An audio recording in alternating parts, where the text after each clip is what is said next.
Harumnya bunga tidak dapat melawan arah angin, sebagaimana harumnya kebajikan yang dilakukan oleh seseorang.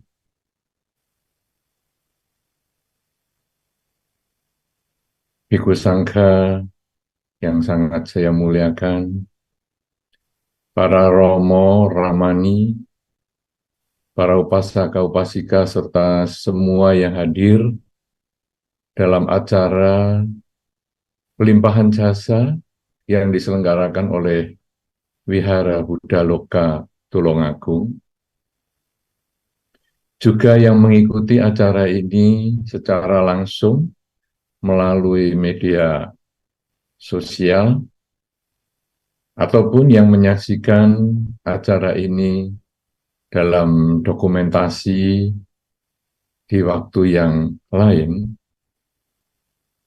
Pada kesempatan ini kita mengikuti upacara pelimpahan jasa yang pada prinsipnya kita melakukan kebajikan dan melimpahkan jasa kebajikan ini kepada mendiang, yang mungkin mendiang orang tua kita, mungkin mendiang kakek nenek kita, leluhur kita, atau bahkan juga hewan peliharaan kita, juga bisa semua makhluk yang berhubungan karma dengan kita, yaitu mereka-mereka yang pernah berkumpul bersama dengan kita di kehidupan ini maupun di kehidupan-kehidupan sebelumnya.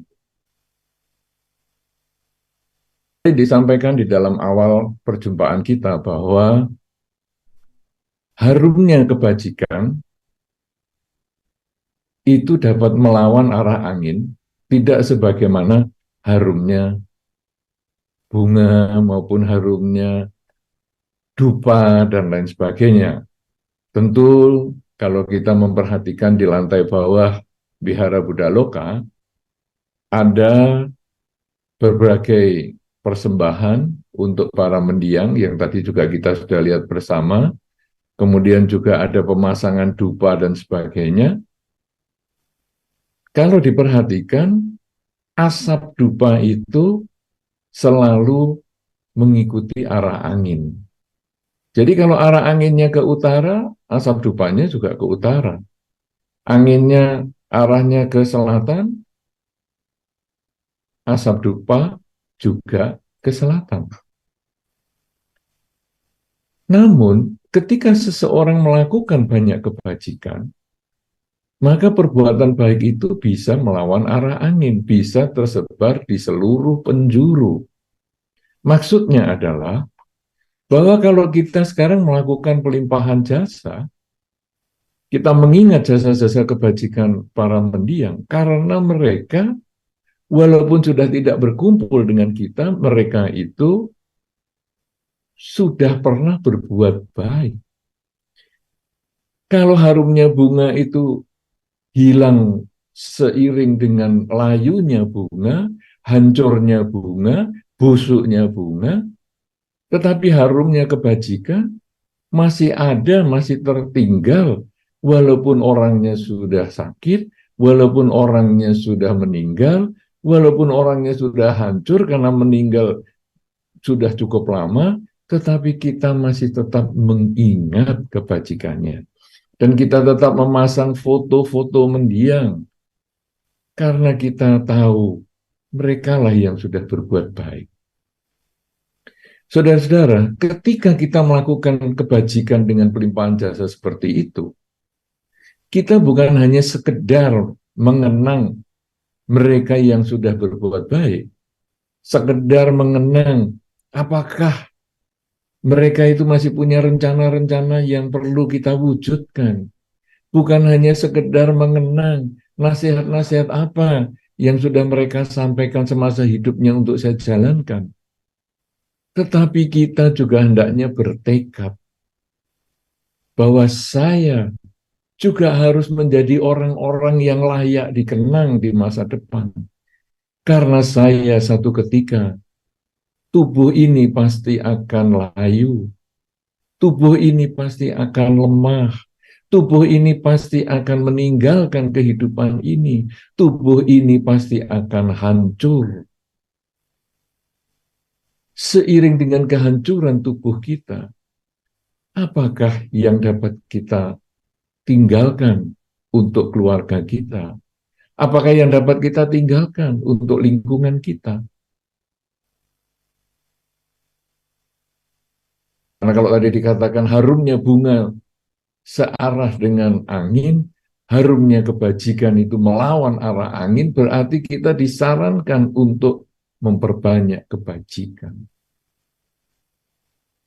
Karena pada satu ketika nanti saudara, kita yang hari ini melakukan pelimpahan jasa kepada para leluhur, para mendiang yang berhubungan karma dengan kita, pada satu saat kita pun akan menjadi foto yang disembayangi sebagaimana yang ada di lantai 1 wihara Buddha Loka Tulungagung tersebut.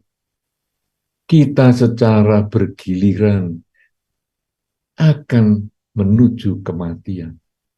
Tetapi sebelum kematian datang pada kita, kita hendaknya mengembangkan kebajikan, agar kebajikan kita layak dikenang, kebajikan kita dapat tersebar ke seluruh melawan arah angin.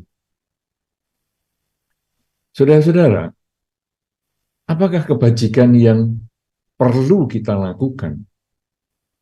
Dalam pertemuan yang singkat ini, dengan kondisi saluran internet yang mungkin mati hidup, kehidupan seseorang yang lahir, mati, terlahirkan kembali, mati lagi, kita secara singkat akan belajar beberapa hal yang dapat kita lakukan untuk meningkatkan kebajikan di dalam kehidupan ini. Kebajikan yang pertama yang harus kita miliki, syarat utama yang harus kita miliki adalah keyakinan. Kita harus punya keyakinan. Bukan yakin dengan agama tertentu misalnya, tapi yakin pada hukum perbuatan. Bahwa kalau saya melakukan kebajikan, buahnya kebahagiaan. Kalau saya melakukan kejahatan, buahnya penderitaan. Keyakinan ini yang harus kita miliki sekuat-kuatnya. Agama apapun kita hendaknya menyadari hukum sebab dan akibat. Sesuai dengan benih yang ditabur, itulah buah yang kita panen. Kita menabur jagung, benih jagung, akan memanen juga jagung. Kita menabur benih padi, kita juga akan memanen padi. Kalau kita menanam kebajikan, kita pun akan memetik kebahagiaan. Keyakinan ini yang harus kita miliki baik-baik, dan keyakinan ini yang kita buktikan dengan berbagai kebajikan yang kita lakukan sepanjang waktu. Mulai melek mata pagi hari sampai malam hari kita istirahat. Kita berusaha mengisi pikiran kita dengan kebajikan. Kita berusaha mengisi ucapan-ucapan kita dengan kebajikan. Kita berusaha mengisi perilaku-perilaku kita dengan kebajikan. Dan kita nanti membuktikan kebajikan lewat pikiran, ucapan, dan perilaku itu akan membuahkan kebahagiaan untuk kita. Kalau kita sudah bisa membuktikan seperti itu, kita semakin yakin bahwa dalam hidup ini tugas kita adalah berbuat baik, dan berbuat baik. Jika kita sudah menumbuhkan keyakinan di dalam diri kita, maka yang kedua adalah kita mulai mengendalikan perilaku kita dengan menjalankan minimal 5 latihan kemoralan. Latihan untuk tidak membunuh, latihan untuk tidak mencuri, latihan untuk tidak berzina, latihan untuk tidak berbohong, latihan untuk tidak mabuk-mabukan. Kita berusaha melakukan latihan ini sesering mungkin dalam kehidupan. Kita berusaha melakukan latihan ini, menghindari pelanggaran latihan ini sekuat tenaga karena kita yakin bahwa kalau kita bisa menghindari hal-hal yang buruk, kebahagiaan akan datang pada kita. Kekuatan keyakinan yang pertama ini menjadi dasar perilaku bagi kita menghindari minimal 5 hal tadi, yaitu tidak membunuh, tidak mencuri, tidak berzina, tidak bohong, dan tidak mabuk-mabukan. Kalau kita sudah mulai menjalankan kemoralan berdasarkan keyakinan, maka kita juga jangan pernah putus asa untuk memasukkan pengetahuan-pengetahuan baru, pengertian-pengertian baru, karena begitu kita punya keyakinan yang kemudian kita laksanakan di dalam kemoralan, maka akan muncul pemahaman-pemahaman baru yang itu akan meningkatkan kualitas diri kita. Dan kita juga hendaknya rajin ke wihara, rajin mendengarkan berbagai sumber-sumber dharma, baik yang dari wihara ataupun yang mungkin dari berbagai media sosial. Kemampuan membaca, penglihatan yang bagus. Kita juga membaca buku-buku dharma, buku-buku petunjuk untuk melakukan kebajikan dengan pikiran, ucapan, dan perilaku kita. Karena semakin banyak kita mendapatkan informasi tentang bagaimana berbuat baik, semakin banyak kesempatan untuk kita melaksanakan kebajikan. Karena kita tahu kebajikan berdasarkan keyakinan kami akan membuahkan kebahagiaan. Saudara-saudara, kita di dalam kehidupan sehari-hari ini sebenarnya banyak kesempatan berbuat baik. Bahkan kadang kita diam-diam di rumah, mungkin kita melihat ada tontonan televisi yang bagus, ataupun mungkin ada media sosial yang bagus. Lalu kita mengabarkan kepada teman kita, coba di televisi yang siaran ini, coba didengarkan, itu ada hal yang bagus, yang mungkin penting untuk kamu. Itu sudah berbuat baik. Ketika kita membaca media sosial yang baik dan kemudian juga kita tahu bahwa itu bukan isinya hoax, bukan isinya kabar bohong, kemudian kita bagikan kepada rekan kita, 1 orang atau 2 orang, ini coba, ini ada perbuatan baik, mungkin akan bermanfaat untuk kamu informasinya. Ini sudah perbuatan baik, walaupun kita berbaring di kasur kita, walaupun kita berada di ruangan kita, hanya dengan jari kita sudah bisa berbuat baik. Kalau kita semakin banyak pengetahuan tentang kebajikan itu, maka semakin banyak pula kesempatan kita berbuat baik. Sayangnya, kesempatan berbuat baik itu sering kita sia-siakan. Kita kadang hanya merasakan hal itu bermanfaat, kemudian kita tidak berbagi kepada lingkungan. Bahkan hanya sekedar berita pun kita tidak berbagi. Apalagi kalau mungkin kita punya sesuatu yang bagus, mungkin pakaian yang bagus, kita mau bagikan kepada mereka yang membutuhkan. Atau mungkin kita punya makanan enak yang mestinya kita bisa bagikan kepada yang membutuhkan. Kalau yang cuman berita saja kita tidak bagikan, sulit untuk membagikan hal-hal seperti pakaian dan makanan dan yang lain-lain.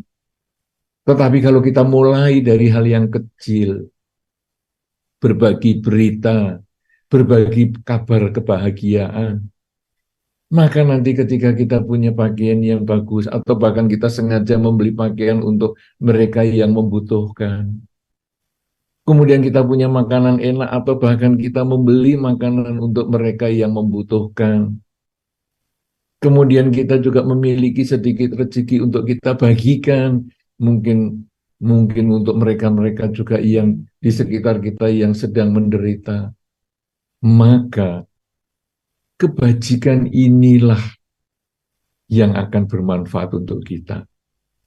Tadi kita ada kesempatan, tapi kita abaikan karena kita tidak ada kemauan untuk berbuat baik. Tapi setelah kita mendengarkan banyak informasi tentang bagaimana berbuat baik, maka kita tidak menyia-nyiakan kesempatan untuk terus melakukan kebajikan, bahkan yang sekecil itu. Kalau kita sudah memiliki keyakinan, kita kemudian melaksanakan kemoralan, kemudian kita menambah berbagai ilmu pengetahuan tentang bagaimana melaksanakan kebajikan ini setiap waktu, setiap saat mulai buka mata sampai tutup mata, maka kemudian kita hendaknya juga memperbanyak kemauan untuk berbagi.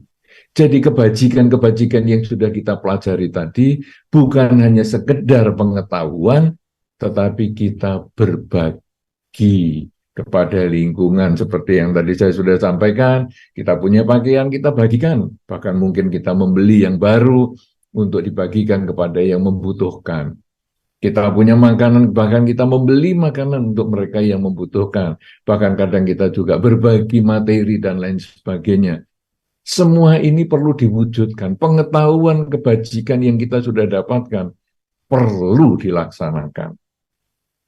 Kemudian, saudara, kalau sekarang kita sudah memiliki keempat hal itu, maka kita juga perlu menggunakan pemahaman kita, kebijaksanaan kita.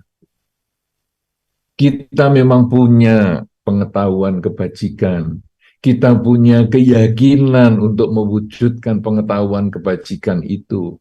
Kita juga sering berbuat baik, tapi gunakanlah kebijaksanaan.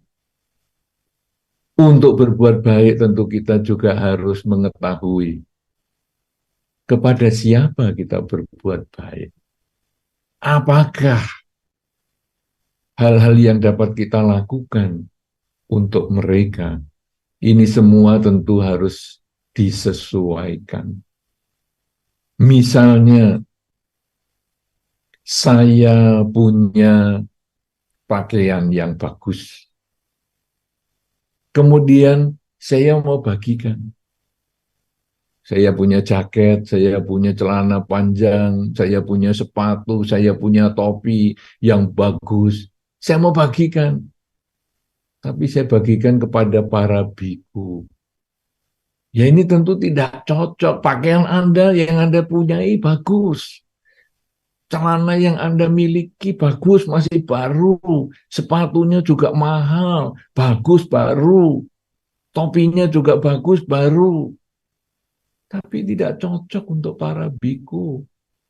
Karena para biku tidak membutuhkan hal itu. Tapi ketika Anda punya topi bagus, kemudian pakaian bagus itu, lalu Anda melihat di lingkungan Anda, oh orang tua saya mungkin, oh kakak atau adik saya mungkin, atau tetangga saya, atau guru saya, maka kita bisa bagikan kepada mereka. Dan itu yang tepat. Kemudian Anda juga bisa memiliki jubah karena Anda mungkin mencari secara online. Ada orang yang jual jubah, atau mungkin Anda pergi ke satu wihara dan Anda punya jubah, kemudian Anda mau persembahkan kepada para biku, tetapi karena Anda melihat ada keluarga Anda yang tidak punya baju, kemudian Anda kasihkan jubah itu kepada dia, ini juga tidak menggunakan kebijaksanaan. Karena jubah ini tidak bisa digunakan secara sembarangan. Bahkan ketika kita 17-an Agustus dalam suasana seperti sekarang, banyak karnaval misalnya. Lalu biasanya kalau karnaval itu ada juga yang programnya kerukunan beragama.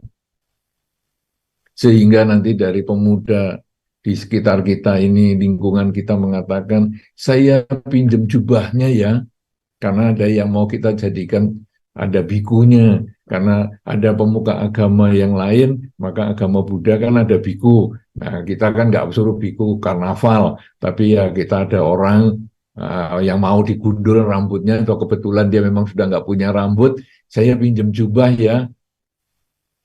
Jubah ini tidak bisa Anda pinjamkan sembarangan. Anda hanya menjawab, oh ya, saya kasih kain polos ya, yang warnanya persis warna jubah. Boleh, kain polos, tetapi bukan jubah asli. Karena kalau jubah asli ini ada desainnya. Ya, kalau Anda lihat jubah ini kemudian ada jahitan-jahitan dalam pola tertentu. Ini ada desainnya yang ditunjukkan oleh Sang Buddha sendiri. Dan pakaian-pakaian ini dipakai oleh para biku yang sudah menjalankan upacara tertentu. Jadi tidak untuk karnaval. Nah, jadi kalau tadi misalnya, saya punya jubah nih, mestinya untuk para biku, tapi karena saudara saya sedang membutuhkan, dia tidak punya pakaian nih, sedang mau pergi, ya sudah nih, jubahnya dipakai saja. Nggak bisa seperti itu, karena kita butuh kebijaksanaan. Saya punya keyakinan, saya punya kemoralan, saya suka belajar dharma, saya juga suka kerelaan, tetapi saya juga punya kebijaksanaan. Bahwa saya tidak berbagi ke sembarang orang. Oh ya, itu saudara saya, ya mungkin saya kasih baju saya dulu, atau kebetulan saya ada baju baru, atau mungkin keluarga saya punya baju yang baru, saya kasihkan saudara saya itu. Bisa. Atau mungkin baju bekas saya masih cukup layak diberikan. Bisa. Tapi bukan jubah ini tadi. Karena jubah ini nanti untuk Anda persembahkan kepada para biku. Ya, nah inilah kebijaksanaan. Demikian pula ketika Anda punya makanan. Wah, saya punya es krim, lalu saya mau bagikan, dan saya tahu si A itu kena diabetes, tapi nggak apa-apa lah, kena diabetes sekali-sekali ya makan es krim. Kenapa? Karena makan es krim kan cuma sekali-sekali. Diabetes kan sepanjang hidup, nanti kamu kan diabetes terus seumur hidup. Ya sudahlah sekarang kamu makan es krim. Ini kita butuh kebijaksanaan. Es krimnya memang enak, es krimnya ya Anda beli sendiri, tapi tidak sesuai untuk orang yang sedang diabetes itu. Anda harus jaga mereka, walaupun Anda punya. Jadi ya Anda makan tidak usah terlalu di depan dia, karena dia hobinya es krim, ya kita makan di tempat yang berbeda. Supaya dia tidak terkondisi untuk meminta ataupun mendapatkan es krim ini. Nah, ini kebijaksanaan. Tapi kalau sekarang Anda lihat teman Anda atau keluarga Anda tidak kena diabetes, nah, silakan berbagi makanan itu. Jadi pakaian, makanan, tempat tinggal, dan lain sebagainya, itu semua Anda dapat bagikan dengan kebijaksanaan. Karena Dharma ini mengajarkan Anda untuk berbuat baik, tapi sekaligus dengan kebijaksanaan. Kalau Anda memiliki 5 hal ini, saudara, dan Anda lakukan bukan hanya sekali 2 kali, bukan hanya dalam seminggu 2 minggu, setahun 2 tahun, tetapi sepanjang hidup Anda. Anda punya keyakinan bahwa perbuatan baik itu kembali pada diri Anda juga kemudian melaksanakan kemoralan minimal 5 kemoralan, tidak membunuh, mencuri, berzina, bohong, dan mabuk-mabukan. Kemudian Anda juga rajin mendapatkan informasi dari berbagai sumber untuk mengembangkan kebajikan Anda dan dilaksanakan di dalam kehidupan sehari-hari dalam bentuk kerelaan berdasarkan kebijaksanaan, maka sedikit demi sedikit, kualitas batin Anda menjadi lebih baik, kualitas hidup Anda menjadi lebih baik, dan Anda menjadi orang yang layak dikenang, Anda menjadi orang yang layak didekati, kita menjadi orang yang pantas untuk diajak bergabung, menjadi orang yang pantas diajak berkumpul, ditanyain sesuatu yang mungkin menjadi pedoman untuk hidup orang lain dan sebagainya. Sehingga ketika pada saatnya kita menjadi lemah, ketika pada saatnya kita menjadi layu, ketika pada saatnya kita meninggal dunia sampai hancur tubuh ini, ada sesuatu yang layak dikenang. Sehingga mungkin generasi-generasi selanjutnya juga akan melakukan pelimpahan jasa kepada kita, karena kita sudah memberikan yang terbaik semasa hidup kita kepada mereka semua. Sebagaimana para leluhur yang Anda doakan, baik itu ayah, ibu, kakek, nenek, maupun semua makhluk yang berhubungan karma dengan Anda, maka kita pun pada saatnya nanti, keluarga kita juga akan melakukan pelimpahan jasa karena kita menjadi orang yang layak dikenang. Saudara-saudara, inilah yang menjadi bagian yang disebutkan di dalam Dharma, bahwa harumnya bunga dan lain sebagainya tidak akan mampu melawan arah angin, sebagaimana harumnya kebajikan. Bahwa kalau bunga hanya ada di sekitar kita baunya, sesuai dengan angin, tetapi kalau kita melakukan kebajikan, bukan hanya di kehidupan ini kita mendapatkan penghormatan ataupun mendapatkan pandangan yang layak dari lingkungan, tetapi setelah meninggal pun kita masih layak dikenang. Kita bukan hanya layak dikenang di kota kita sendiri, tapi kita juga layak dikenang di berbagai tempat karena kebajikan yang telah pernah kita lakukan sepanjang hidup kita. Oleh karena itu, saudara-saudara, mumpung kita masih hidup, mumpung kita masih kuat, mumpung kita masih sehat, ayo kita melakukan banyak kebajikan dengan pikiran, dengan ucapan, dan dengan perilaku. Sehingga hasilnya nanti semua kebajikan itu, buah kebahagiaannya akan kembali pada diri kita di kehidupan ini maupun di kehidupan yang selanjutnya. Semoga dengan kebajikan yang kita lakukan, para mendiang, sanak keluarga kita, para leluhur, semua makhluk yang berhubungan karma dengan kita, dimanapun mereka berada, semoga mereka berbahagia. Semoga Anda semua juga selalu berbahagia dengan memiliki keyakinan, kemoralan, kemudian kemauan untuk belajar hal-hal yang baru, kemudian juga mengembangkan kerelaan dan memiliki kebijaksanaan. Semoga Anda berbahagia di kehidupan ini sepanjang hidup Anda, juga berbahagia di kehidupan setelah kehidupan ini.